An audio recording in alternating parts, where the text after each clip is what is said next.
Analisis Arya CSIS soal peluang Ganjar dan Puan diusung PDIP di Pilpres 2024.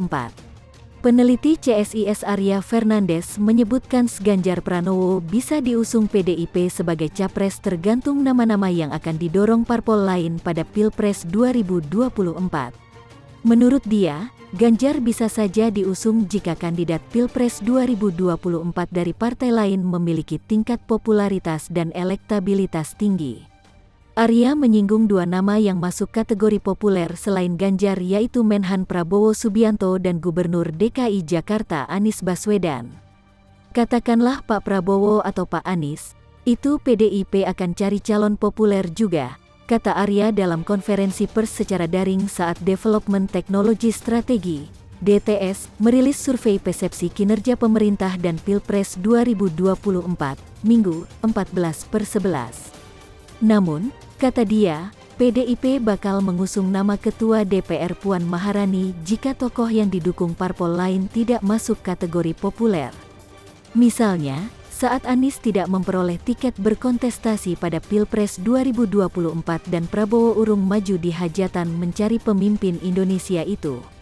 Kemungkinan akan calonkan Puan, beber dia. Arya mengatakan bahwa PDIP bakal memutuskan tokoh yang diusung beberapa bulan sebelum pendaftaran Capres dan Cawapres 2024 ditutup.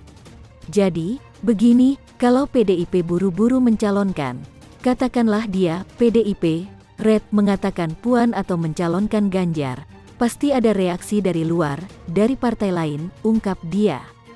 Ganjar sebelumnya menjadi tokoh dengan pemilik elektabilitas tertinggi mengacu temuan DTS berjudul Survei Persepsi Kinerja Pemerintah dan Pilpres 2024 yang dirilis Minggu, 14/11.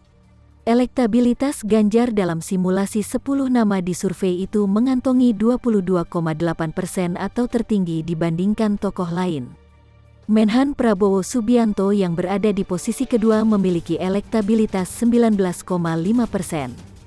Gubernur DKI Jakarta Anies Baswedan berada pada posisi ketiga dengan elektabilitas 18,1%. Tiga nama teratas ditempati pertama Ganjar Pranowo, kedua Prabowo Subianto, dan ketiga Anies Baswedan, kata Direktur Eksekutif DTS Ainul Huda.